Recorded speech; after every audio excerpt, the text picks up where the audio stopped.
Últimamente me canso más de lo normal. No es que esté enferma, al menos no que yo sepa, pero hay días en los que subir las escaleras se siente como escalar cerros con el corazón en la garganta. La respiración se me corta las piernas, me tiemblan un poco y al llegar arriba, me quedo de pie frente al pasillo, disimulando el temblor como si hubiera olvidado lo que venías a buscar. Miguel lo notó antes que yo estuviera dispuesta a admitirlo. Fue en una tarde cualquiera mientras me servía café en mi cocina diminuta, esa que conozco de memoria desde hace casi 20 años. «Deberías venir a quedarte con nosotros». «¿Mamá?», me dijo posando su mano sobre la mía. Hacía tiempo que no lo sentía tan cercano. «Solo por una semana, mientras Sofía y yo estamos en Mérida. Te vendría bien el cambio». Lo dijo como si fuera un descanso para mí, pero también como si se tratara de un favor para ellos. Sofía, que siempre ha sido tan correcta, tan precisa, asintió con esa sonrisa suya que parece copiada de un manual de relaciones públicas. «Nos quedaremos más tranquilos sabiendo que alguien cuida la casa. Además, está completamente automatizada. No tendrás que preocuparte por nada». Y ahí estaba yo, entre el cansancio, el cariño y una pizca de culpa, dudando si decir que no. Me llamo Mariana Díaz. Tengo 69 años, viuda desde hace 11, madre de un solo hijo y exbibliotecaria de una universidad de provincia. La vida no me dio lujos, pero sí memoria. Cada rincón de mi departamento tiene aquella historia y cada grieta del azulejo me haya acompañado en silencios largos y mates compartidos con vecinos. Nunca he sido entrometida. Siempre preferí la distancia sana a la cercanía forzada, sobre todo con Sofía, que desde el primer día me trató más como invitada que como familia. Pero esa tarde, Miguel parecía tan esperanzado. Me vi a mí misma dudando por costumbre más que por convicción. Pensé en lo fácil que sería ceder. Solo por una semana, me dije. Solo 7 días.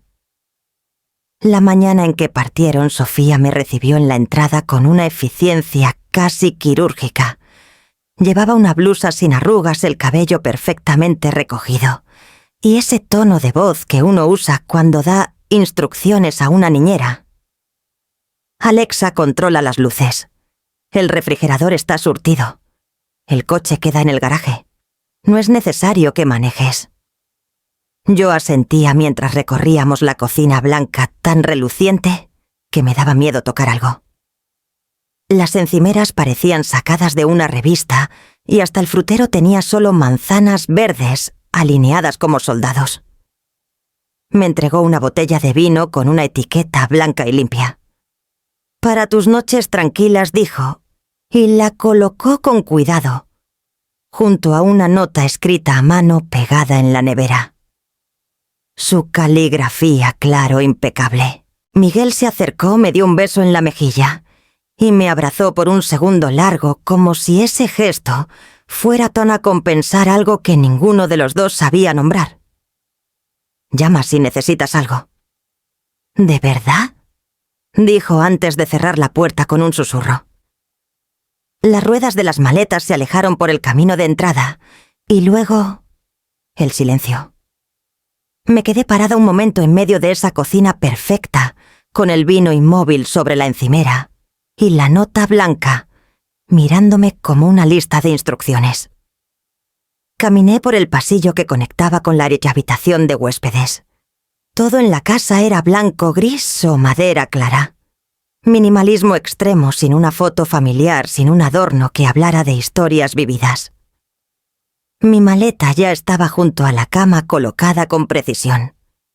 Las sábanas almidonadas y tiesas olían a nuevo, no a hogar. Me senté al borde y alcancé la lámpara de noche. La encendí. Entonces la vi, en la esquina superior de la habitación justo encima del armario. Una pequeña luz roja parpadeaba. Una vez. Pausa. Otra vez. Parpadeé yo también. Pensé que quizás era un sensor de humo, o parte de ese sistema de seguridad moderno que no entiendo. Pero esa noche dormí mal, muy mal, con las cobijas hasta el cuello observando la luz como si fuera un ojo. Cada vez que la ignoraba sentía que seguía allí observando. Y fue entonces cuando lo supe. No era el cansancio lo que me pesaba en el pecho. Era algo más hondo, algo que no sabía nombrar, pero que esa casa silenciosa y perfecta empezaba a susurrarme al oído. Porque yo no era solo huésped, no del todo, y esa luz roja no era lo único que no cuadraba. La primera mañana me desperté antes de que el sol entrara por las cortinas automatizadas. No fue por ruido ni por luz, sino por la extraña sensación de haber dormido en una escenografía, no en un dormitorio. Las sábanas estaban tan tirantes como la noche anterior, como si no me hubiera movido en absoluto. Me senté despacio con ese cuidado que uno tiene cuando no está en su propio espacio, y volví la vista hacia el techo. Ahí seguía la luz roja, parpadeando, sin apuro, sin vergüenza. Me levanté y caminé hacia el baño. Apenas puse un pie en el pasillo, las luces se encendieron solas. No con un destello brusco, sino con una transición suave, como si la casa me anticipara. Al llegar al lavabo el grifo tenía sensor. Ni siquiera me dio tiempo a girar una llave. El agua fluyó tibia a medida. El espejo grande y sin marco me devolvió una imagen más pálida de lo que recordaba. Me acerqué y me vi con atención. Tenía el rostro de una mujer que no dormía bien, pero que tampoco tenía miedo. Al menos no todavía. En la cocina los sensores hicieron lo suyo. Apenas abrí la puerta del refrigerador. Las luces del ambiente bajaron un poco como si el sistema supiera que era demasiado temprano para tanta claridad. Tomé una taza y en cuanto la coloqué sobre la encimera, una melodía suave, piano clásico. Probablemente Mozart comenzó a sonar desde los altavoces del techo. Me sobresalté. No había dicho nada. No había tocado nada. Y sin embargo, todo estaba activo vivo, como si alguien o algo estuviera observando cada uno de mis movimientos. Me quedé quieta con la taza entre las manos en medio de esa cocina impecable. Era tan pulcra que parecía de utilería. Ni una migaja ni un vaso fuera de lugar, ni un solo electrodoméstico que no fuera de acero brillante. Me sentí como un adorno más, uno que respira sí pero que no deja huella. Probé a hablar en voz alta. «Hace frío», dije al aire. No esperaba respuesta, pero Alexa, la omnipresente asistente virtual, murmuró suavemente. «Temperatura ajustada a 22 grados». Me quedé helada, no por la temperatura, sino por la respuesta. No era una conversación, era una invasión disfrazada de eficiencia. La casa no respondía. Intervenía. Me senté en la pequeña mesa de desayunos con la espalda recta y los dedos apretados alrededor de la taza. Sofía había dejado un cuaderno de infusiones perfectamente etiquetadas en orden alfabético. Elegí manzanilla casi por inercia, aunque me provocaba más un café negro y cargado. Pero no quería hacer ruido, no quería molestar. Traté de leer. Había libros en los estantes del salón, pero sus lomos estaban tan rectos, tan sin uso, que dudé que alguien los hubiera abierto jamás. Tomé uno al azar, una edición de 100 años de soledad, sin una sola anotación ni marca de lectura, y me senté en el sillón de lectura junto a la ventana. Me acomodé como pude, pero el cojín parecía inflado con aire comprimido. Incómodo, frío, estático. Volví a mirar a mi alrededor. El reloj de pared no marcaba segundos.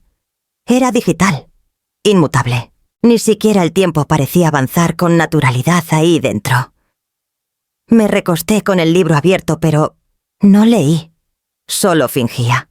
Con los ojos sobre las palabras, pero la mente en otra parte. Volví a pensar en la luz roja. ¿Y si no era un sensor de humo ¿Y si no era parte del sistema de alarma? ¿Y si...? Esa noche intenté dormir temprano. Me metí en la cama antes de las 10. Apagué la lámpara, me cubrí hasta el pecho y cerré los ojos. Pero la luz roja seguía ahí. Parpadeaba. Una vez. Silencio. Otra vez. Me volteé hacia el otro lado. Esperé. Nada cambió. La sentía clavada en la nuca. Me levanté, encendí la lámpara y subí a la silla del rincón. Con esfuerzo me puse de puntillas para alcanzar la cúpula blanca que albergaba esa luz. De cerca vi la lente diminuta en el centro. No era un detector de humo. Era una cámara. Bajé sin decir nada. Me senté al borde de la cama con las manos sobre las rodillas. No temblaba. No lloraba. Solo pensaba. Algo dentro de mí empezó a acomodarse en silencio, como cuando uno se prepara para ordenar un archivo muy grande. Ya no era solo sospecha. Era certeza. Me estaban viendo. Y no solo ahí. Si había una cámara en el cuarto de huéspedes, ¿cuántas más había en esa casa? ¿Cuánto tiempo llevaban encendidas? Me acosté de nuevo, pero esta vez no cerré los ojos. Me quedé observando el techo, esa pequeña luz roja intermitente, y comprendí que no estaba sola. No del todo. La casa pensaba por mí. Respondía antes de que yo actuara. Pero no era amabilidad. Era control. Y algo en mí, algo que llevaba dormido mucho tiempo, comenzó a despertarse despacito como un fósforo, frotado en silencio. Una mujer puede aceptar muchas cosas, hasta que la tratan como si no fuera humana, como si fuera parte del mobiliario. Y yo, Mariana Díaz, no soy parte de ningún decorado. Soy historia viva. Y eso aún no lo habían calculado. Desperté con el primer rayo de sol colándose entre las cortinas automáticas. Esta vez no me sorprendió que se abrieran solas justo cuando mis párpados comenzaban a moverse. La casa lo sabía. O creía saberlo. Bajé de la cama con calma, con los pies bien puestos sobre la alfombra impecable, y antes de cruzar la habitación miré al techo. Ahí seguía. La luz roja parpadeando como si saludara. No dije nada. Tampoco me apresuré. Me vestí con ropa cómoda, pantalones de lino, blusa de algodón, y recogí mi cabello en una coleta floja. No tenía intención de salir, pero sí de caminar por la casa con otros ojos. Ya no era la suegra invitada a cuidar el hogar. Era una mujer en territorio desconocido, entrenando sus sentidos para notar lo que antes pasaba desapercibido. Empecé por la cocina.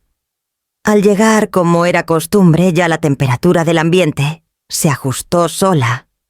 Las luces bajaron suavemente y la radio del techo comenzó a tocar una pieza instrumental. Pero esta vez no me senté. Me detuve frente a la estufa. Era moderna, de esas con superficie de vidrio negro y panel digital. Al inclinarme para limpiar una supuesta mancha, noté algo distinto justo detrás del reloj. El vidrio reflejaba la luz de manera irregular.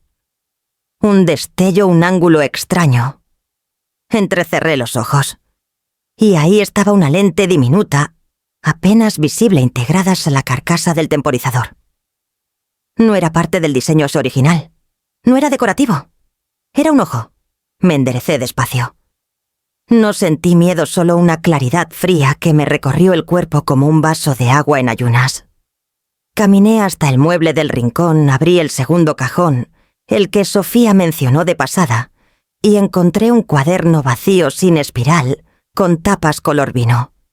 Lo tomé junto con un bolígrafo azul. Regresé a la mesa, lo abrí, y en la primera página escribí con letras firmes: Observaciones. 13 de mayo. Debajo, con letra más pequeña, cocina. Temporizador sobre la estufa. Lente visible detrás del panel. Subrayé la línea. Respiré hondo. Seguía. Me dirigí al pasillo. A medida que caminaba, el termostato en la pared encendió su pantalla como si me reconociera. No había tocado nada. Aún así reaccionó. Me acerqué agachándome con disimulo y noté otra vez ese brillo particular, una pequeña cúpula milimétrica incrustada junto al sensor de temperatura.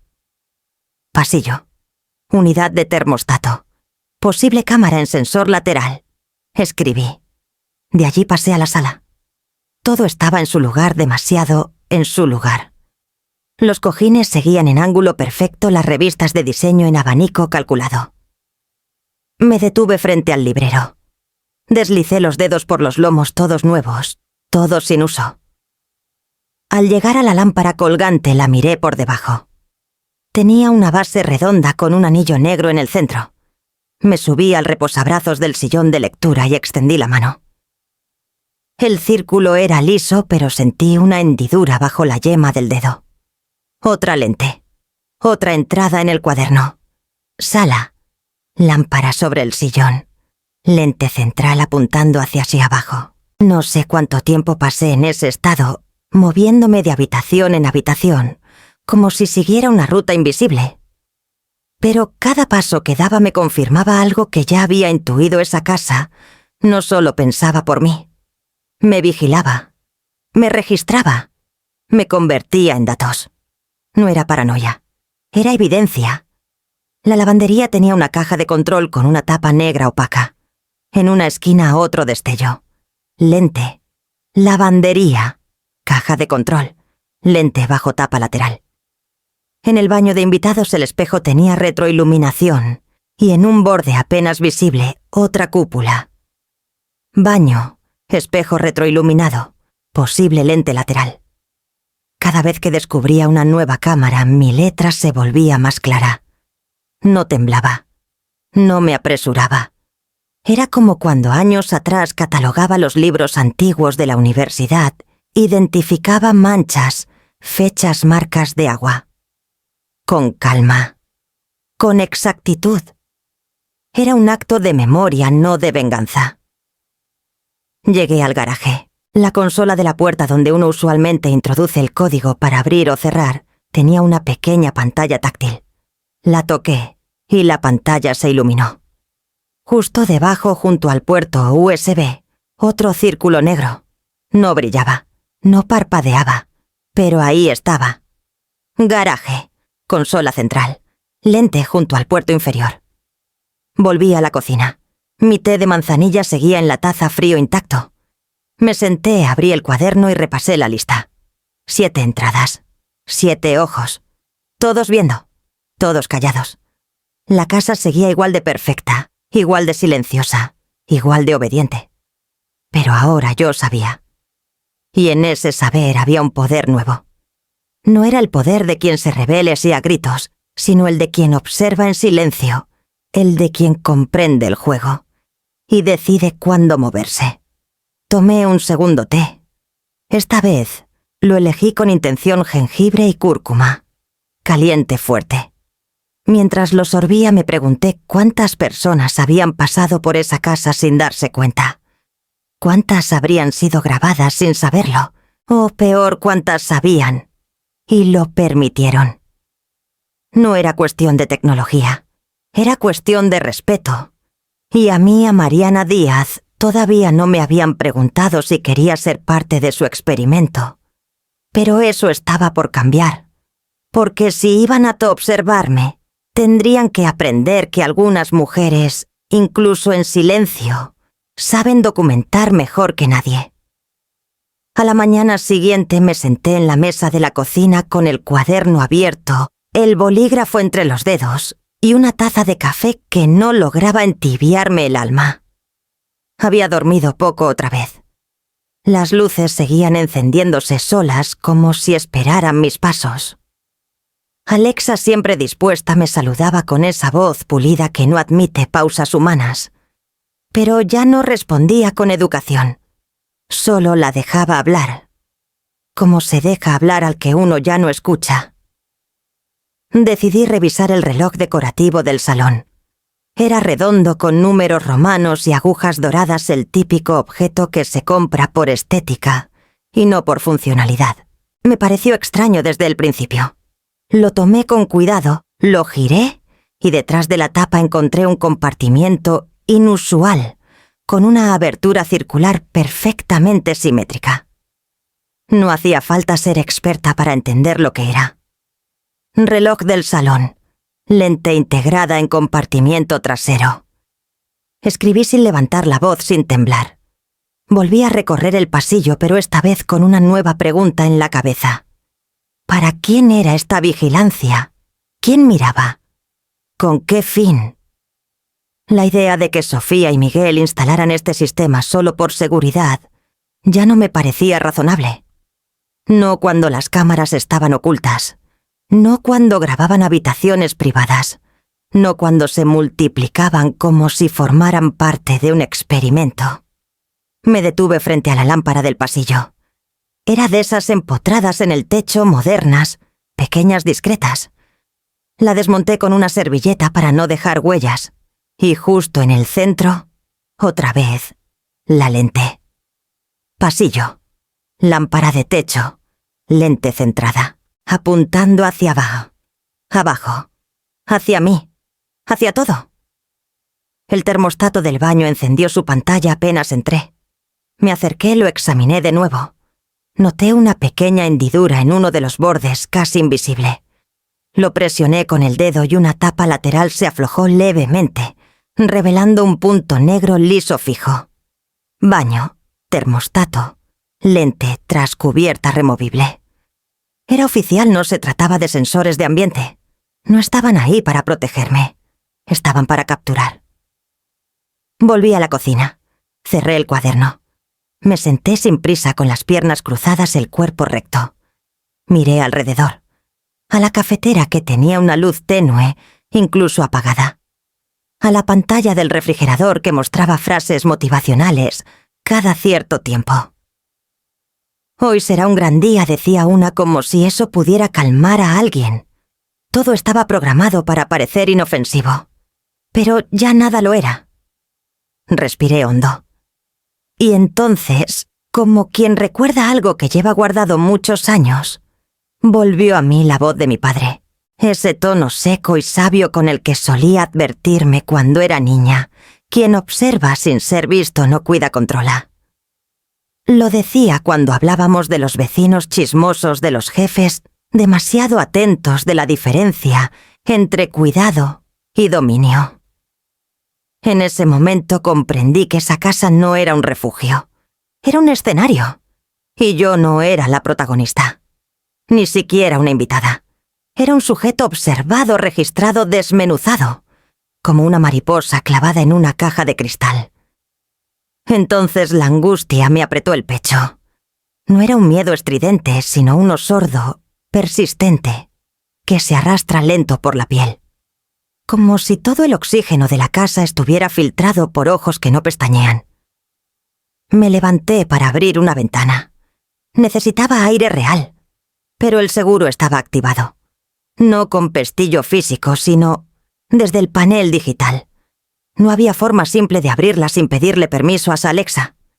Me reí, una carcajada breve hueca. Ni el aire era mío en esa casa. Fui al cuarto de Miguel. Me detuve frente a la puerta. No estaba cerrada con llave, pero algo en mí no quiso empujarla. No aún. En cambio, bajé al sótano. Miguel lo había convertido en una especie de bodega, según me contó años atrás. Guardaban cajas con cosas de la universidad, recuerdos electrodomésticos viejos. Encendí la luz. Bajé lentamente contando los escalones como quien recita una plegaria. 1, 2, 3. En el fondo olía a polvo y plástico. Caminé entre las cajas apiladas hasta encontrar una marcada con su nombre. Miguel, papelería. La abrí. Había carpetas de escuela, dibujos infantiles, un cuaderno azul de espiral. Lo reconocí al instante. Era suyo de cuando tenía 10 años. Dentro había una hoja suelta con su letra torpe. Mi mamá me cuida siempre. Me hace sopa cuando estoy triste. La leí una vez, luego otra. El pecho se me apretó por una razón distinta. No por las cámaras, no por la vigilancia, sino por ese recuerdo que había quedado guardado en una caja igual que yo. Volví a subir. Me encerré en la habitación de huéspedes. Me senté frente al cuaderno de observaciones y escribí una línea más. No soy huésped. Soy objeto de análisis. Y subrayé cada palabra. Luego me miré en el espejo del armario larga y firme, y me dije en voz baja: Mariana Díaz, tú no naciste para ser invisible.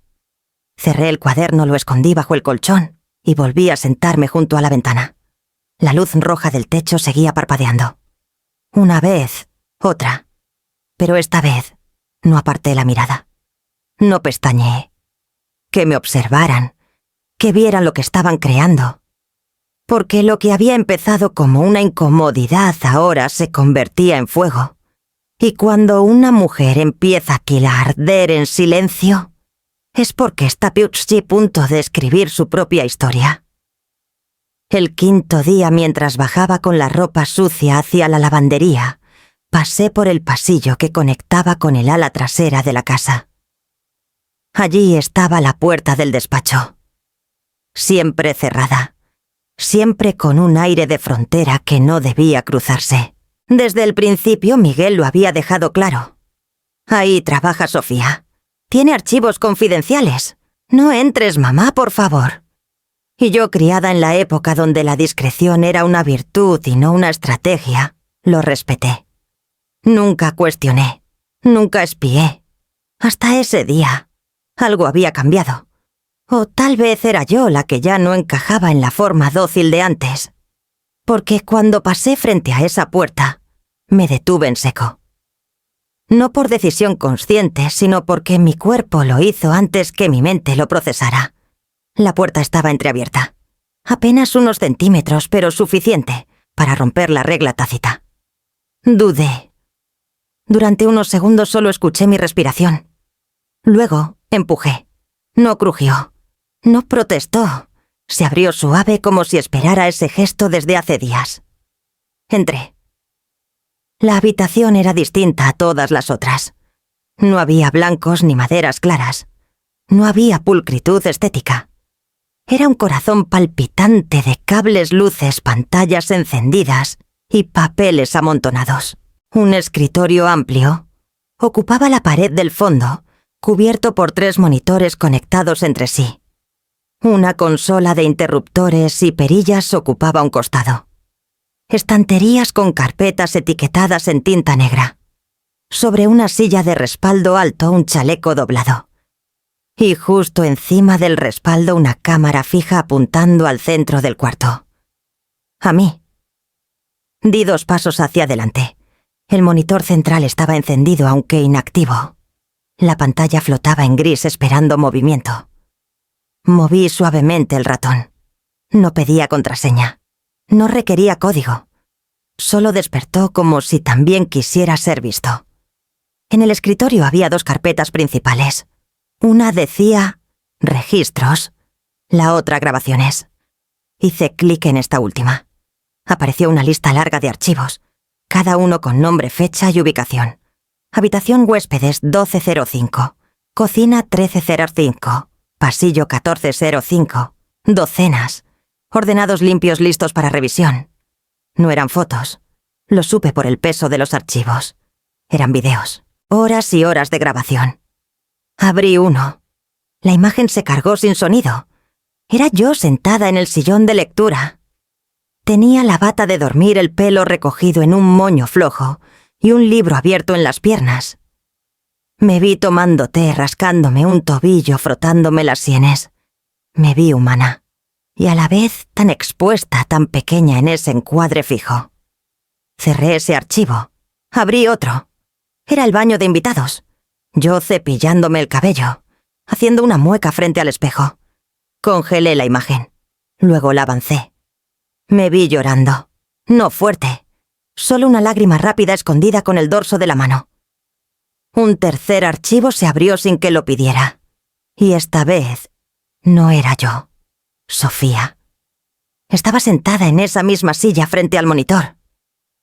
Llevaba una copa de vino en la mano. Mantenía una videollamada abierta con alguien que no aparecía en pantalla. Reía. Señalaba hacia el monitor. Todavía no lo sabe, dijo riéndose. Es fascinante de verdad. He estado etiquetando respuestas emocionales, frustración, nostalgia, tristeza. La forma en que narra su día en voz alta es como si actuara para fantasmas. La otra voz rió. Sofía sonrió más. Creo que podríamos hacer algo con esto. Como un cortometraje. Retrato de la matriarca olvidada. El aire se volvió denso, pero no me moví. Mi espalda permaneció recta. Mi rostro neutro. Era como si cada palabra me rebotara por dentro en cámara lenta. No me sentí enojada. Ni siquiera humillada. Me sentí documentada. Clasificada. Como si mi soledad hubiera sido transformada en materia prima para un experimento artístico. Bajé la mirada. Sobre la mesa junto al teclado había una memoria USB negra. Junto a ella una lente de webcam vieja y un rollo de bridas plásticas. Alargué la mano. Dudé. Luego la tomé. No por confianza, por previsión. No confiaba en esa memoria, así que fui a buscar la mía. En mi maleta guardada desde el primer día tenía una vieja USB con carcasa de metal raspada. Años atrás la usaba para guardar fotos escaneadas de Miguel cuando era niño. Volví al despacho. Conecté la USB a la torre. Una ventana de transferencia se abrió de inmediato. Arrastré la carpeta grabaciones hacia mi memoria. Comenzó la descarga. 12%, 34%, 51%. Mientras copiaba revisé los estantes. Había carpetas clasificadas por habitaciones. Una decía permisos. La abrí. Adentro contratos. Algunos prellenados. Otros firmados. Uno con la firma completa de Sofía en tinta azul. Leí la cláusula 2 veces. Consentimiento otorgado para análisis conductual de largo plazo y uso limitado en medios. No solo me habían grabado. Habían acordado distribuirlo. Cerré la carpeta. Abrí otra. Fotos impresas. Docenas. Todas mías. Yo regando las plantas. Yo llorando. Yo leyendo. Algunas con anotaciones en rojo, postura retraída, expresión melancólica, llanto silencioso. Terminé de copiar. Expulsé la memoria. La guardé en el bolsillo. Ellos habían documentado mi intimidad, pero se les olvidó algo básico que yo también sé guardar registro. Que he vivido lo suficiente para saber cuándo alguien cruza la línea. Y que esta vez no iba a fingir que no la vi. La memoria USB aún pesaba en mi bolsillo cuando regresé a la habitación de huéspedes. Cerré la puerta con cuidado, bajé la persiana hasta la mitad y me senté frente a la pequeña mesa donde dejé el cuaderno abierto en la última página. El silencio de la casa era tan profundo que cualquier sonido, un zumbido eléctrico, el suspiro leve de la ventilación parecía amplificarse, como si estuviéramos bajo una lupa. Y en cierto modo lo estábamos. O al menos yo. Encendí mi viejo portátil, el que había traído casi por costumbre, y conecté la memoria. El sistema tardó un poco en reconocerla. La carcasa estaba desgastada con un rayón en la parte trasera que Miguel hizo de pequeño al meterla en una ranura equivocada. Me quedé mirando esa marca unos segundos antes de hacer clic. La carpeta se abrió.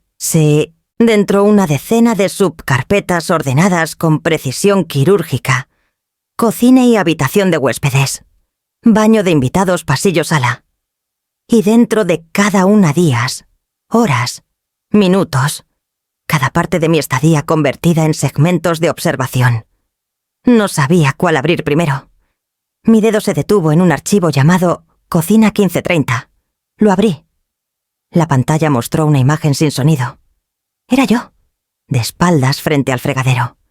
El cabello recogido en un moño desordenado, las manos lavando una taza. Me detuve, me apoyé sobre el mármol y llevé los dedos al rostro. Me vi llorando, silenciosa. Una lágrima solitaria que descendía por la mejilla recogida con el dorso de la mano, como tantas veces en la vida. Solo que esta vez alguien la había filmado. No era recuerdo, era registro. Cerré el video. Abrí otro. Baño 2010. Aparecí cepillándome el cabello con movimientos mecánicos casi automáticos. La bata ligeramente abierta por el cuello. la mirada ausente. Me vi como nunca me había visto, no porque no me conociera, sino porque jamás me había contemplado desde afuera con esa crudeza. No era una mujer vieja, era una mujer sola, expuesta, analizada. Avancé entre los archivos hasta uno que no tenía mi nombre. No pertenecía a Tina en ninguna de las categorías anteriores. Oficina 1402. Lo abrí por instinto. Sofía. Aparecía sentada en la silla frente al escritorio. Vestía una blusa blanca sin mangas, el cabello recogido con una pinza dorada. Sostenía una copa de vino tinto. Frente a ella la pantalla encendida. En la esquina inferior una pequeña ventana de videollamada. No se veía el rostro del interlocutor, solo una sombra moviéndose de vez en cuando. Sofía sonreía. No con calidez, sino con ese tipo de sonrisa que uno reserva para las exposiciones, para cuando se tiene el control total de la escena.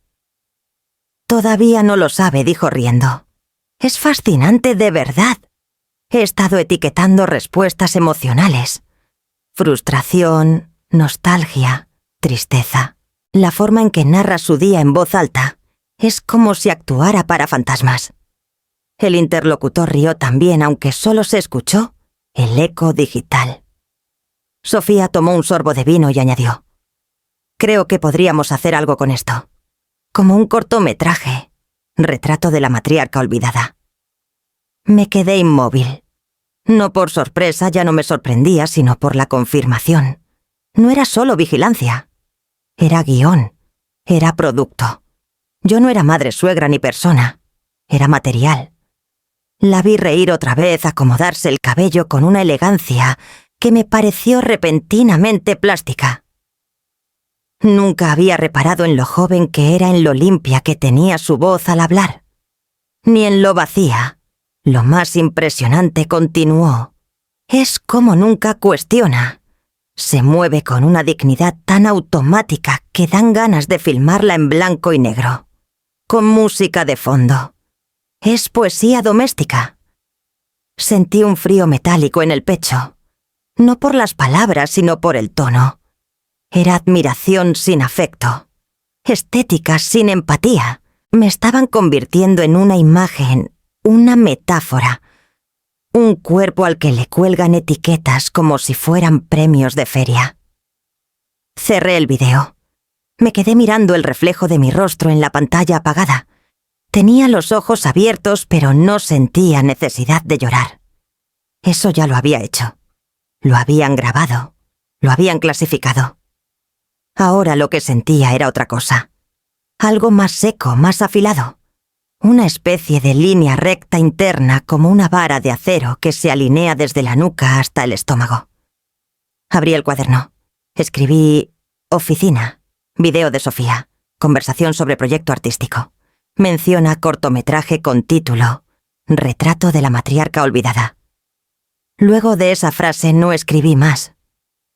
Cerré el cuaderno. Lo dejé sobre la mesa. Fui hasta la cama, me senté al borde y apoyé las manos sobre los muslos. La luz roja del techo seguía parpadeando.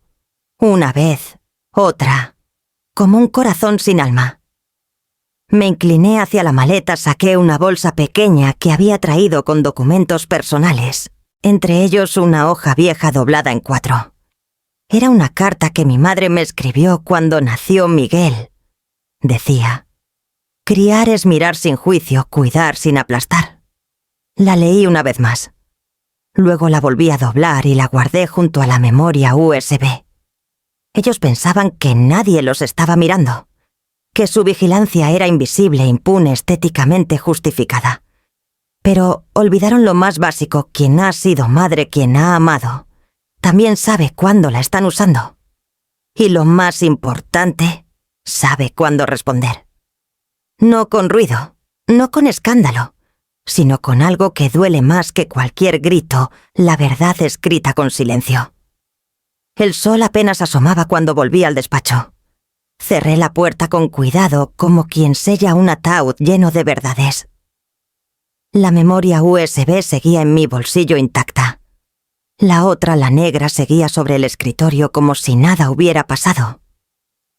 Pero todo allí hablaba de control, monitores encendidos, cables enredados, la silla vacía con aire de centinela. Encendí mi portátil, conecté la memoria y empecé a clasificar.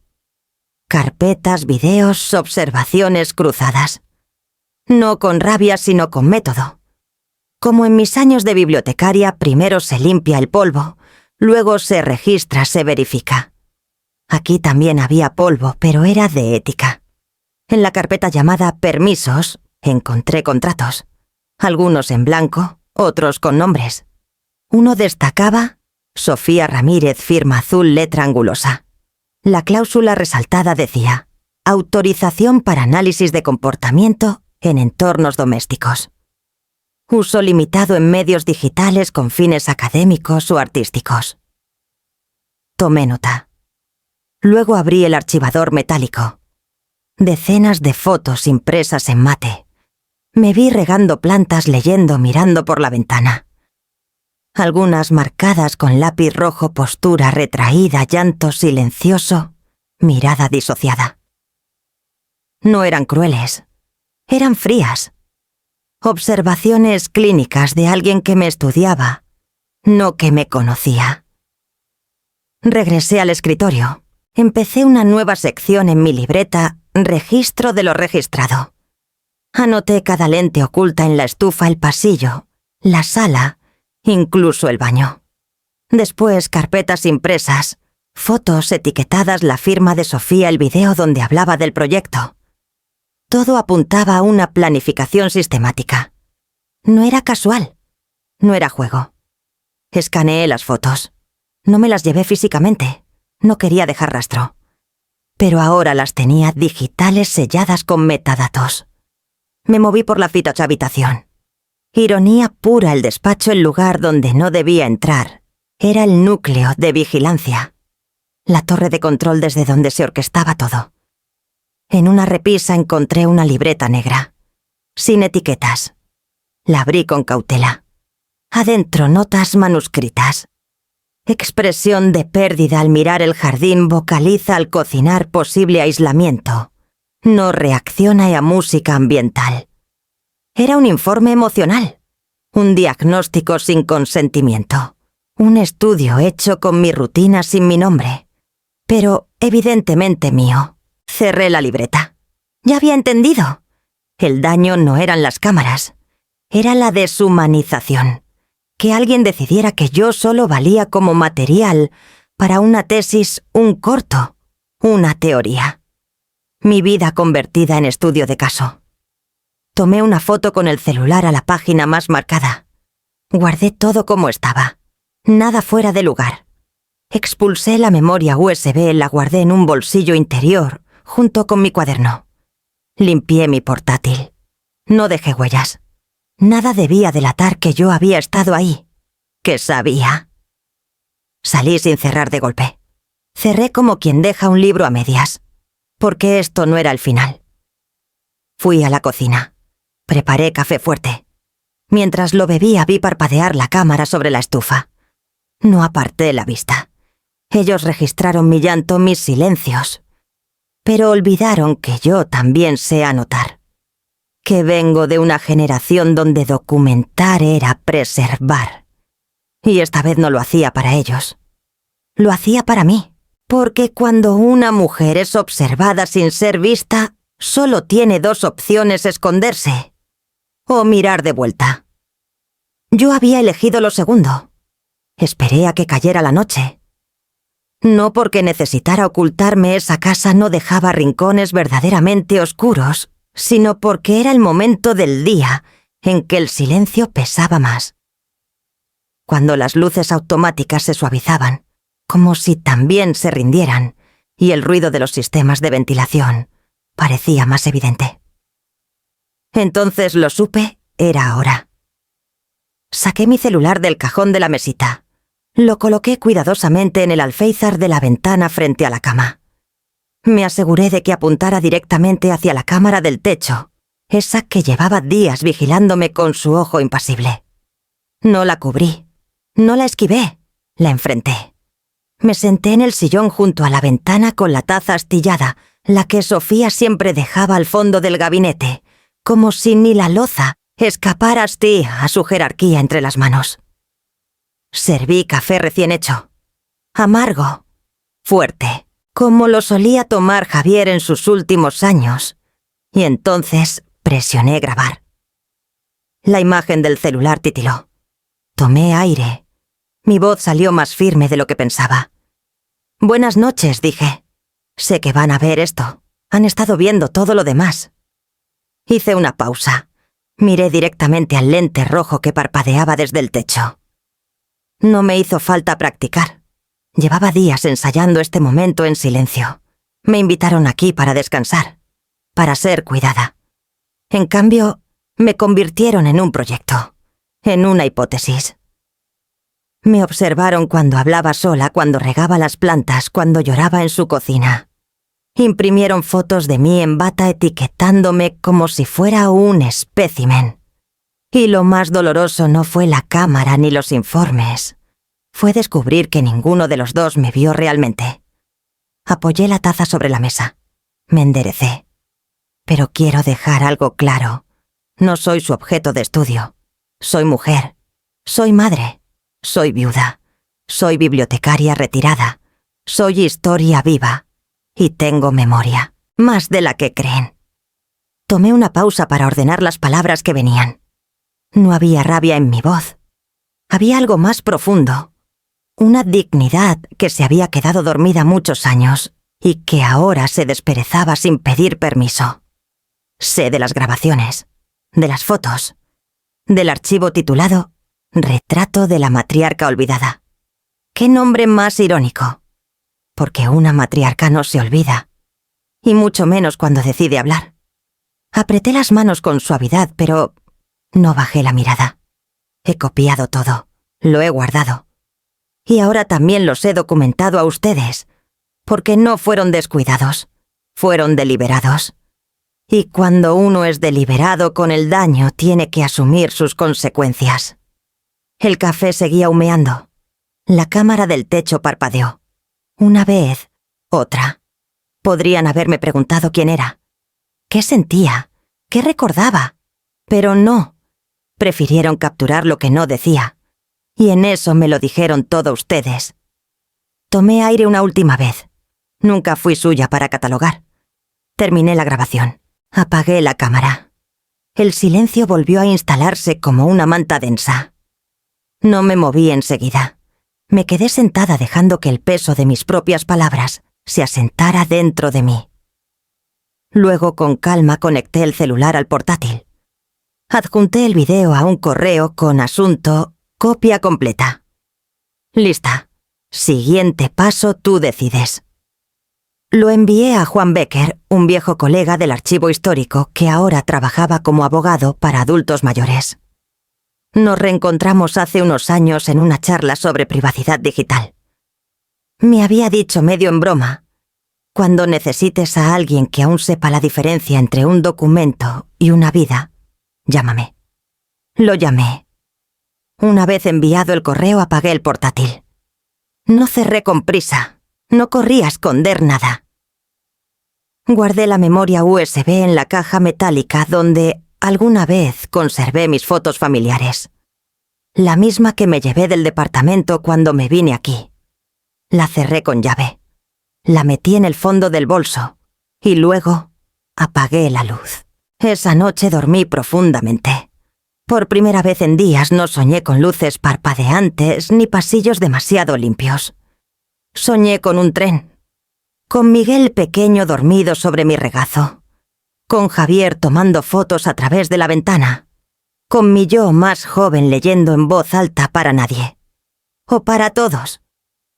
Al día siguiente preparé desayuno sin prisas. Pan tostado, huevo tibio, jugo natural, el mismo que hacía los domingos cuando Miguel era niño. De fondo, música de mi generación. Apagué a Alexa. La casa tardó en reaccionar. Las luces titilaron. El sistema dudó, pero insistí. Subí el volumen del viejo reproductor que encontré en la lavandería. Puse a Mercedes Sosa. Que se escuche mi raíz, pensé. Que se escuche lo que ustedes nunca preguntaron. Por la tarde recibí la confirmación de Juan. Mensaje corto, claro. Lo recibí. Todo en orden. Nos vemos en cuanto regresen. Y entonces supe que la otra historia acababa de empezar. Que ya no se trataba solo de mí ni de ellos. Se trataba de lo que viene cuando una mujer, incluso después del silencio, decide volver a ocupar su lugar con nombre completo. Ese día la casa no pudo ajustarse a mí. Fui yo quien marcó el ritmo. Y aunque todo siguiera igual, en apariencia, las paredes blancas, el orden perfecto, los sensores brillando sin cesar, algo fundamental había cambiado. Yo, porque esta vez, la grabación era mía, la voz era mía, y esa historia también. El cielo comenzaba a teñirse de naranja cuando escuché el sonido de las ruedas sobre el camino de entrada. Las maletas golpeaban suavemente los adoquines y las voces bajas cortadas, casi cómplices, se acercaban con ritmo contenido. Me senté en el banco del jardín con la taza de té entre las manos, los pies firmes sobre la tierra húmeda. No me escondí. Tampoco fui a recibirlos. Solo esperé. La luz del porche se encendió por sí sola como cada tarde. Pero esta vez no fue un gesto acogedor. Fue un foco de teatro apuntando hacia los actores, que no sabían aún que la escena ya había comenzado. Me acomodé el chal tejido sobre los hombros y dejé que el vapor del té me acariciara el rostro. Miguel apareció primero. Abrió la puerta principal y se detuvo al verla vacía. Luego giró la cabeza hacia el jardín y me encontró entre los setos. Dudó. Su mano aún sostenía el asa de la maleta cuando se acercó con pasos tensos. Se sentó a mi lado sin decir palabra. Tardó unos segundos en juntar las manos sobre las rodillas y encontrar su voz. «Llegamos temprano», dijo como si eso explicara algo. «Nunca me fui», respondí. Él asintió sin saber qué responder. Aún no me miraba directamente. Su frente lucía más arrugada que hace una semana, y su camisa estaba algo desordenada como si se hubiera vestido deprisa al bajar del avión. Olía a aeropuerto y a incomodidad. Sofía llegó unos minutos después. Apareció en el umbral de la casa cruzando los brazos con firmeza. Sus ojos recorrieron el patio como si esperara encontrarlo distinto, como si temiera que algo se hubiera movido sin su permiso. Llevaba un vestido de lino beige, ajustado a la perfección sin una sola arruga, pero su expresión no podía estar más tensa. «No sabíamos que seguirías aquí», dijo sin acercarse del todo. «No hubo necesidad de irme», respondí con calma. Era mi turno de observar. Sus cejas se alzaron. Dio 2 pasos hacia adelante. «Revisaste nuestras cosas privadas». Su voz era firme, pero su tono rozaba lo infantil, como quien intenta recuperar autoridad a través del enojo. «No tenía derecho», añadió. Eso fue invasivo. Me giré hacia ella sin levantarme. «¿Y tú sí tenías derecho a filmarme llorando?» El silencio cayó como una sábana húmeda. Miguel bajó la mirada. Sofía tragó saliva, pero no retrocedió. No era personal. Era parte de un proyecto. Trabajo académico. Diseño conductual. No fue con mala intención. Me puse de pie lentamente. El chal se deslizó por mis brazos y el aire frío de la tarde me golpeó la nuca. Aún sostenía la taza, pero ya no la necesitaba. Entonces, tal vez, debiste pedirme permiso. Así como yo pedí permiso para usar esta casa. Para no ser un estorbo. Para no incomodar. Sofía chasqueó la lengua, pero no habló. Miguel, en cambio, levantó la vista. «Nunca quisimos hacerte daño, mamá. Era por seguridad. Nada más». Metí la mano en el bolsillo del chal y saqué la memoria USB. La coloqué en la palma abierta entre los 3. Esto contiene 2 años de grabaciones, archivos etiquetados. Un video tuyo, Sofía, riéndote mientras planificas un cortometraje sobre mí. Sobre mi soledad, sobre mis gestos, sobre mis pausas. Sofía palideció. Miguel se quedó inmóvil. «Ya lo envié todo a Juan», dije con voz baja. «Mi abogado. Tiene copias. Está preparado. No estoy aquí por venganza. Estoy aquí para recuperar lo que les di con confianza y que ustedes convirtieron en observación clínica». Miguel se pasó las manos por el rostro. No dijo nada. Sofía apretó los labios hasta convertirlos en una línea blanca. «Pensamos que era inofensivo», murmuró él. «No lo es», dije. «Pensaron que no lo notaría. Pero lo noté. Desde la primera luz roja en el techo. Desde el primer sensor que reaccionó antes que yo. No era protección, era control». Sofía cruzó los brazos otra vez. No sabía qué más decir, porque la justificación ya no alcanzaba, porque cuando uno deja de ver a alguien como persona, cualquier excusa se desmorona. Me giré, caminé hacia la casa dejándolos en el jardín.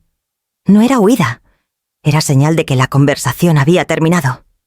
El resto ya no se hablaba con palabras, se escribiría con actos, con decisiones, con consecuencias. Esa noche dormí con la ventana entreabierta. El aire entraba frío libre sin ser filtrado por ningún sistema. Por primera vez me sentí sola.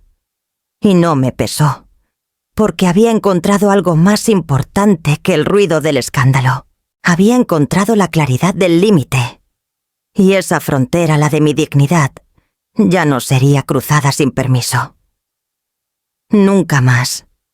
El comedor estaba preparado desde temprano, no como para una cena, sino como para algo más frío, más concreto.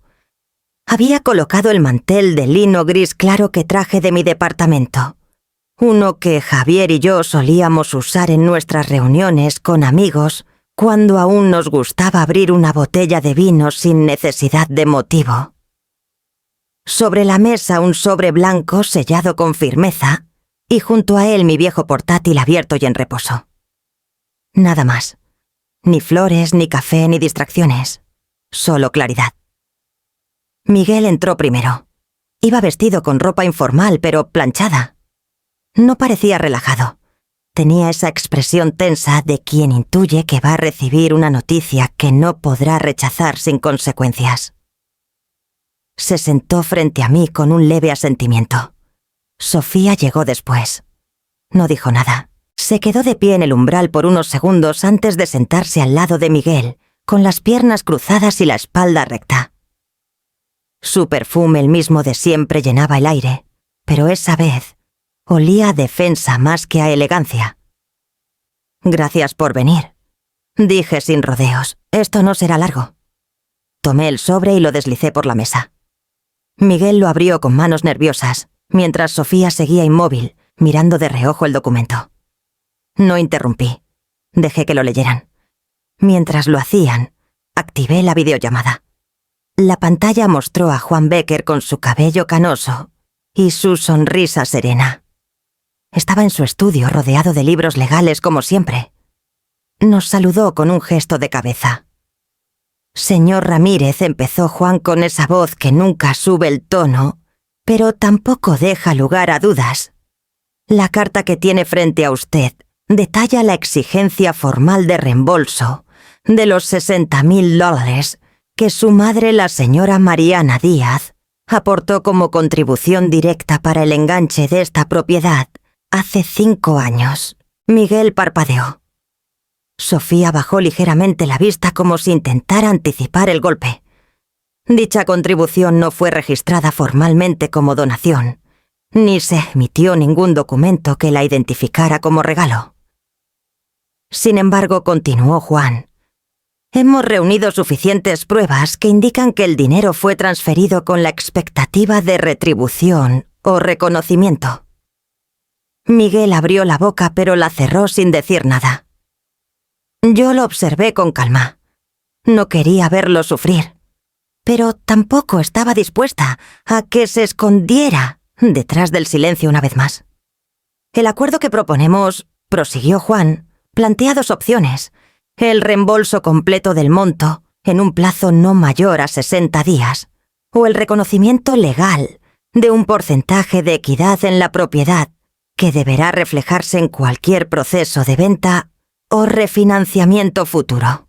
Sofía se removió en su silla. Además, añadió Juan sin pausar la carta, reconoce que ha existido una violación grave del derecho a la privacidad personal mediante sistemas de vigilancia no autorizados cuyos registros audiovisuales han sido recolectados, copiados y archivados sin consentimiento expreso. Miguel tragó saliva. Esta vez sí habló, aunque apenas. Yo no sabía que había llegado tan lejos. Lo miré a los ojos. Tampoco lo detuviste. El peso de mis palabras lo hizo desviar la mirada. Sofía no decía nada, pero sus nudillos blancos de tan apretados temblaban sobre su regazo. Juan concluyó con voz tranquila. Lo que pedimos no es escándalo, es justicia, y sobre todo un cierre legal a lo que nunca debió ser informal. Miguel asintió lentamente. Está bien, dijo. Lo firmaremos. Solo necesito unos días para revisar bien todo con el banco. No hay problema, respondí. Esperaré. Pero no volveré a dejar las cosas en manos del afecto. Eso ya se gastó. Juan sonrió levemente desde la pantalla. Es un camino limpio hacia adelante, dijo. Con respeto, como debe ser. Cerré la laptop con suavidad. No fue un golpe, fue un punto final. Sofía finalmente habló con un hilo de voz que apenas rozó el aire. ¿De verdad vas a hacer esto? La miré con firmeza. No con odio. Con convicción. Ya lo estoy haciendo. Ella frunció los labios, se levantó sin ruido y salió del comedor. No dijo adiós. No hizo falta. Miguel se quedó un momento más mirando sus manos. Mamá empezó. ¿Estás enojada? Negué con la cabeza. No, solo cansada de esperar respeto. Se levantó. Salió en silencio. Me quedé sola rodeada de la luz tenue de la tarde y del eco de mi propia decisión. No sentí alivio, tampoco tristeza. Sentí una especie de firmeza que no se parecía a ninguna emoción anterior. Era una certeza simple, la verdad también se puede escribir con papeles. Y a veces, solo así se la escucha. No hice maletas con apuro. No hubo cajas ni despedidas dramáticas. Simplemente una mañana cualquiera, abrí el ropero de la habitación de huéspedes y empecé a guardar lo poco que había traído. 2 mudas de ropa, mis cremas, la taza con una pequeña astilla, en el borde, esa que había elegido usar cada día como un acto silencioso de diferencia, y por supuesto el cuaderno. Ese cuaderno que ya no era solo de observaciones, sino de recuperación. De mí. En la cocina el refrigerador seguía iluminando frases automatizadas, como si nada hubiera cambiado. Confía en el proceso. Hoy es un buen día para comenzar. Las ignoré. La casa aún creía que tenía algo que decirme, pero yo ya había dejado de escucharla. Me serví un té más por costumbre que por deseo. Lo bebí de pie mirando por la ventana hacia el jardín donde las hojas se mecían sin apuro. Pensé en lo que había dejado sembrado allí más allá de las macetas cuidadas por el sistema de riego. Lo que había entregado a esa casa no se medía en dinero. No eran los $60,000, que aunque importantes eran solo una parte. Era tiempo, era crianza, era ternura entregada sin factura. Era la forma en que le enseñé a Miguel a leer con paciencia. La manera en que le escondí cartas cuando su padre murió para protegerlo del peso que aún no entendía. Era cada noche de fiebre, cada tarea revisadas a la luz de la cocina, cada canción de cuna cantada bajito, para que el miedo no se despertara. Y sin embargo, lo único que habían querido guardar de mí eran mis silencios, mis gestos, mis pausas. No los culpaba por completo. No aún. Pero había comprendido algo: si uno no define su propio legado, otros lo harán por ti, y lo convertirán en lo que les convenga. En archivo, en hipótesis, en contenido. Yo no estaba dispuesta a que eso pasara. No con mi vida, no con mi nombre. Terminé el té. Fui al despacho una última vez no para hurgar, sino para dejar un sobre en el escritorio. Dentro una sola hoja, un texto breve que decía: «No se hereda lo que se archiva, se hereda lo que se honra». Lo firmé con mi nombre completo: Mariana Díaz, sin florituras. Recorrí la casa una última vez. La sala seguía impecable, la lámpara colgante vigilante, el pasillo perfectamente iluminado, la habitación de Miguel cerrada como siempre, la oficina en silencio, todo en su lugar, tan calculado, tan desalmado. Al llegar a la puerta principal giré la vista hacia atrás.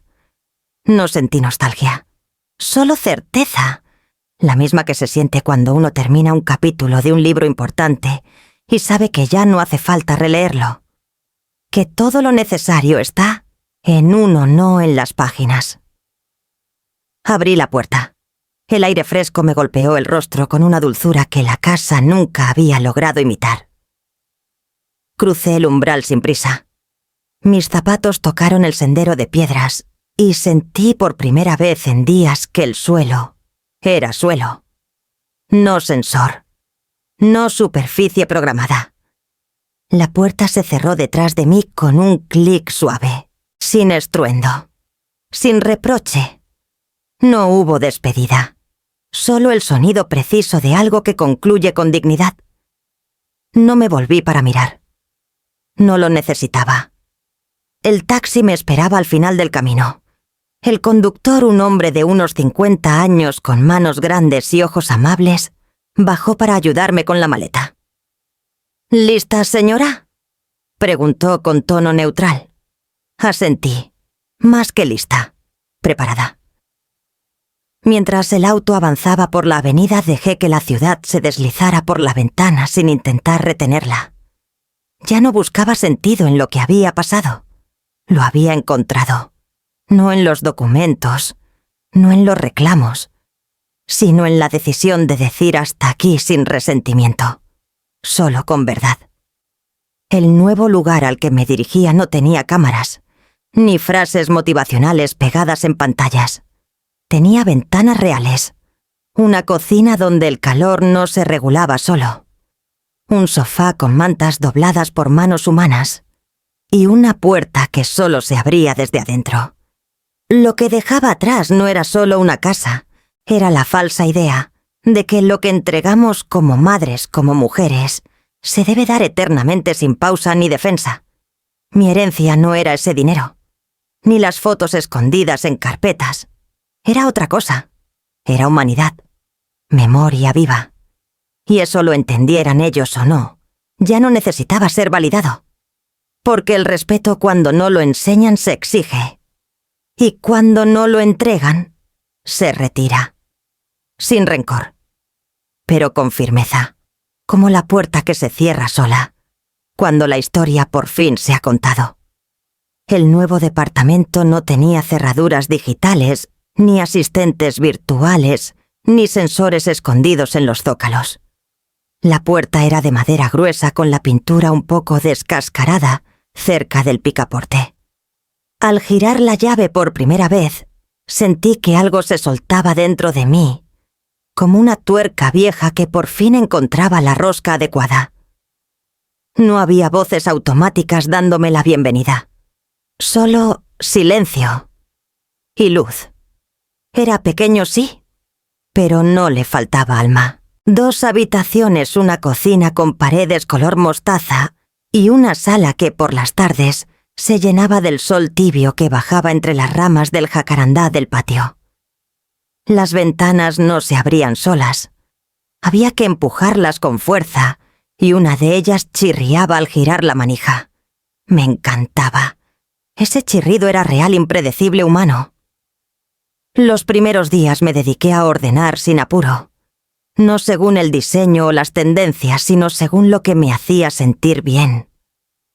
El librero, por ejemplo, lo coloqué junto a la ventana del comedor, donde la luz de la tarde acariciaba los lomos de los libros. Algunos estaban marcados por el uso con esquinas dobladas, subrayados a lápiz, manchas de café en las primeras páginas. Volvieron a mí como viejos amigos que uno no ve hace años, pero cuyo abrazo no necesita explicación. Compré una lámpara de pie en el mercado de pulgas de la esquina. Emitía una luz cálida naranja casi como la de una vela y tenía la pantalla ligeramente torcida. La dejé así. No quería corregir nada. En este lugar no venía a perfeccionar. Venía a habitar. Adopté un gato del refugio del barrio. Gris atigrado, oreja izquierda, doblada, patas traseras fuertes, como las de un saltador profesional. Lo llamé Scout, como el personaje de Matar a un ruiseñor. Desde el primer día se instaló sobre el alféizar de la cocina, donde el sol pega fuerte a media mañana. Cuando no estaba ahí, dormía sobre mis pies mientras yo escribía en la sala. Nunca maullaba de más, solo lo justo, como si supiera que a esta altura de la vida la compañía no se mide por ruido, sino por presencia. Escribir volvió a mí sin aviso. No lo busqué. Una mañana me senté frente al cuaderno, el mismo que traje de la casa anterior, aunque ahora lo abrí al revés, empezando por la última hoja, y comencé a volcar palabras. No eran textos largos ni pulidos, eran fragmentos, recuerdos sueltos, cosas que nunca había dicho en voz alta. La vez que Miguel se cayó del columpio y lloró más por la vergüenza que por el raspón. La primera noche que dormí sola después de la muerte de Javier abrazando su camisa como si fuera una manta. El silencio que se instala en una cocina cuando los hijos crecen y ya no piden más jugo de naranja en las mañanas. A veces se lo leía a Scout en voz baja, a veces no. A veces lloraba, a veces me reía sola, pero siempre sentía que algo dentro de mí se acomodaba. Una tarde encontré en una caja vieja una foto de cuando trabajaba en la biblioteca. Estaba parada frente a una estantería con una libreta en la mano y una sonrisa casi tímida. Llevaba una blusa de flores y el pelo más oscuro. Lo que más me sorprendió no fue verme más joven, fue reconocerme. Saber que esa mujer, la que había sido archivista, madre, esposa, cuidadora, aún vivía en mí. No como un eco, sino como una base. Pegué la foto en la pared junto al escritorio. No necesitaba adornos ni marco, solo recordarme que aunque otros me hubieran querido reducir a gestos y etiquetas, yo seguía siendo muchas cosas al mismo tiempo. Miguel llamó una vez. Vi su nombre en la pantalla, pero dejé que sonara. No por rencor, por elección. No necesitaba reabrir lo que ya estaba cerrado. Y si alguna vez volvía a abrirse, tendría que ser desde otro lugar. Uno donde no se usaran cámaras ni excusas, ni frases suaves para justificar daños concretos. En las noches preparaba té y lo bebía en el sillón con Scout sobre las piernas. Miraba por la ventana el reflejo de los faroles en la vereda. Escuchaba el murmullo lejano de los vecinos, las risas del bar de la esquina, una radio vieja sonando boleros. Y pensaba en cómo la soledad puede doler, pero también puede sanar. Porque no siempre es ausencia. A veces es ese espacio. Y yo por primera vez en mucho tiempo tenía espacio para mí. Planté romero y albahaca en macetas de barro y las puse en el alféizar. Cuando el sol las tocaba, la cocina se llenaba de ese olor verde fresco potente. Era vida, sencilla, honesta, no programada. Ya no me preguntaba quién me estaba mirando, porque sabía la respuesta: nadie, y en esa certeza encontré paz. Me dejaron sola, sí, pero sola no es vacío, cuando por fin te ves a ti misma. Y yo por fin me veía completa, sin sensores, sin filtros, sin miedo. El domingo comenzó como siempre. Scout dormía en el respaldo del sofá y la luz del sol atravesaba las cortinas con una calma que ya sentía mía. Tenía una taza de café en la mano y el cuaderno abierto. Pero el celular vibró 3 veces seguidas, como si exigiera atención urgente. Primero un mensaje de Clara. ¿Eres tú en ese video? Estoy indignada. Luego una sobrina lejana. Tía, estás en tendencia. ¿Qué pasó? Y por último, un número desconocido. Soy periodista. ¿Es usted la protagonista del cortometraje La madre observada? Busqué el título. Y ahí estaba, en un canal de videoarte con miles de seguidores. Un fotograma yo sentada con una taza. Reconocí la escena. Era de las grabaciones en la casa. No tenía audio, solo música suave y una voz que no era mía recitando frases poéticas. Su cuerpo habla en pausa. El gesto mínimo es herencia. El video se titulaba Retrato de la matriarca olvidada. Dirección Sofía Ramírez. 8 minutos. 8 minutos en los que mi dolor había sido convertido en arte sin permiso. Mis lágrimas, mis gestos, mis silencios.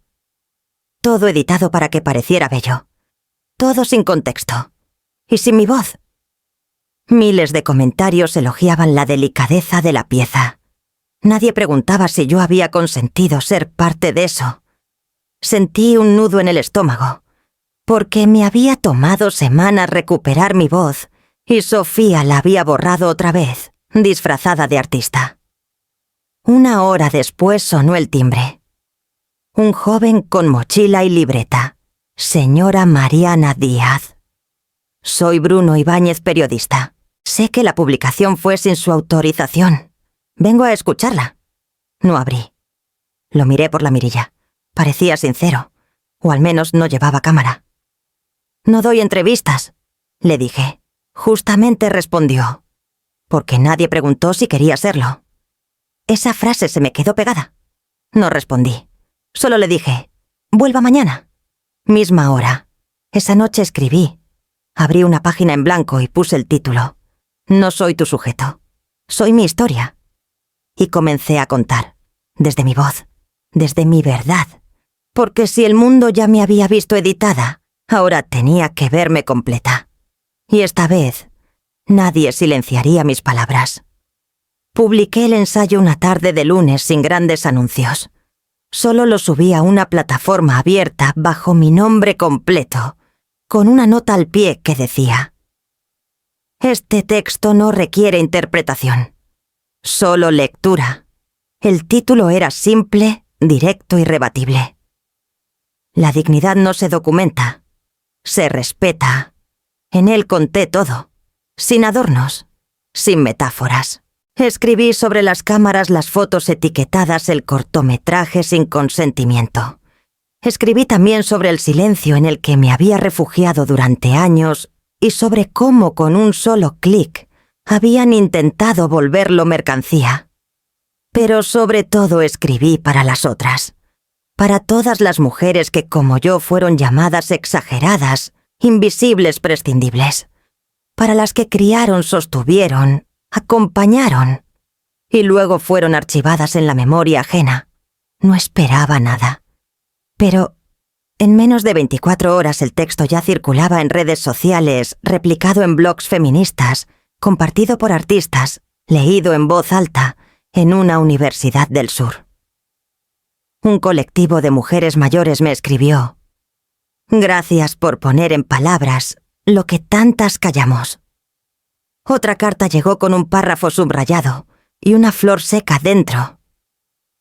Usted me recordó que no estoy loca, que no estoy sola. Me conmovió cada mensaje, cada eco, pero más aún me conmovió el entendimiento silencioso. Ese saber profundo de que sin buscarlo, me había unido a otras voces que también habían sido grabadas sin permiso, manipuladas sin culpa, silenciadas, con formas nuevas. No volví a verte ni a hablar con Sofía. Miguel me escribió un mensaje escueto. Leí lo que publicaste. Espero que estés bien.